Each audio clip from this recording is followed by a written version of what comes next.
Well, I started that last one off by saying in the early years of writing, the first 15 or 20 novels, and I'll bet I got a whole bunch of hackles up right there. Because, everybody thinks a novel is like this major thing. Oh, it's a big event. No, actually, novel's just a long story. Just, just have fun with it. But my good friend Bill Trojan, who owned a bookstore and had been around for longer than I had been around in the field, and everything else. He for the first 10 years, he called me first 10 novels. He called me a neo-pro. He said, "I'll call you a professional writer when you've proven you're going to stick around more than 10 novels." And this is in the old New York publishing. That took some time. 10 published novels, not just sold novels, published novels. So one day I walked into his store in Eugene and said, "Hey, Bill, here's a copy of my 10th published novel.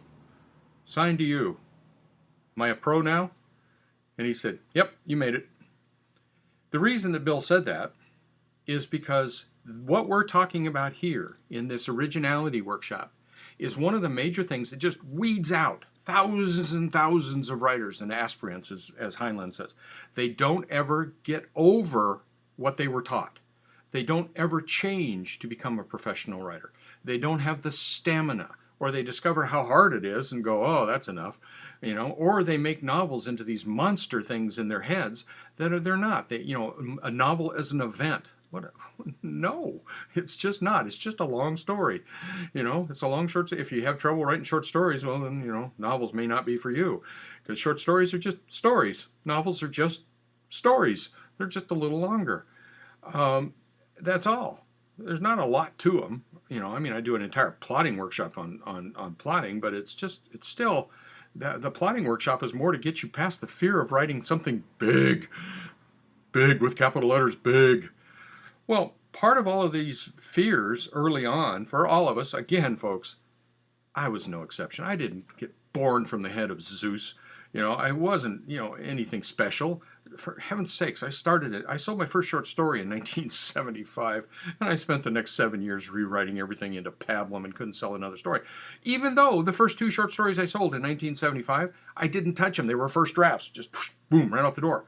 But I bought into all the English teacher stuff that I had been training and went, "Oh, I could do better than selling to professional market." Oh my God, my second short story was between Hoffman, my mind just went blank, and Isaac Asimov. And two of the greats of the field, and my story was parked right between them. And I thought, "Oh, I better rewrite so I can make it better." Yeah, no, I had the trick in 1975. I didn't find Heinlein's rules and go, "Oh, duh," until 1982. And in between, I got nothing but rejections and garbage, because I just created garbage. That's what I did. I created nothing. I created not one original word, not one. My two first short stories that were boom, boom, sold, sold, I thought they were a lark, but no, they were original, which is why they sold. Duh! 7 years of my life I'm trying to help you people get past, right here, right now. Again, this is not going to be easy. Again, my way is not the right way. Heinlein's rules may be dead wrong for you. But for heaven's sakes, listen to them at the end of this lecture. Stop and spend some time and listen to all the discussion there, that hour-long lecture on Heinlein's rules.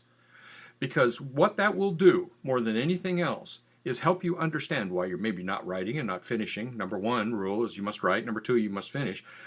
Passive guy, the passive voice, had this great quote from Louis L'Amour that he had up today or yesterday or one of these recent days.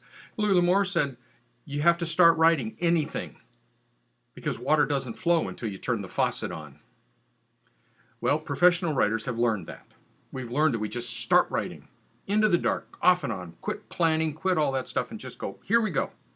Well, when you get to this part back here of your head and start writing from this part, get out of your own way, then you can get to it. All right?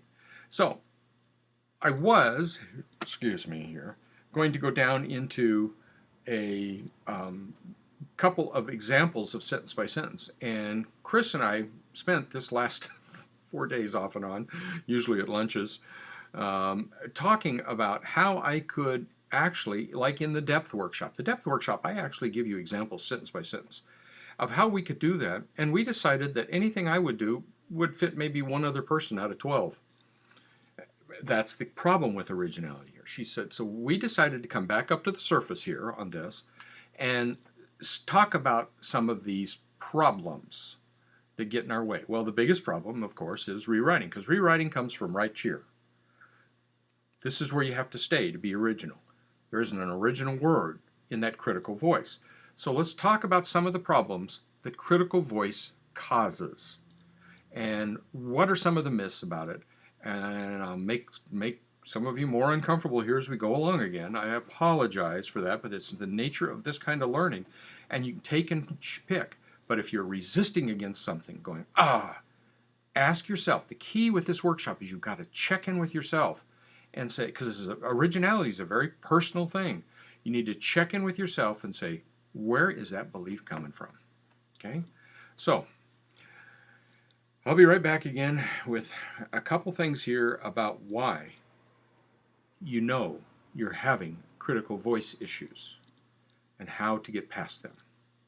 Tricks of the trade, in other words.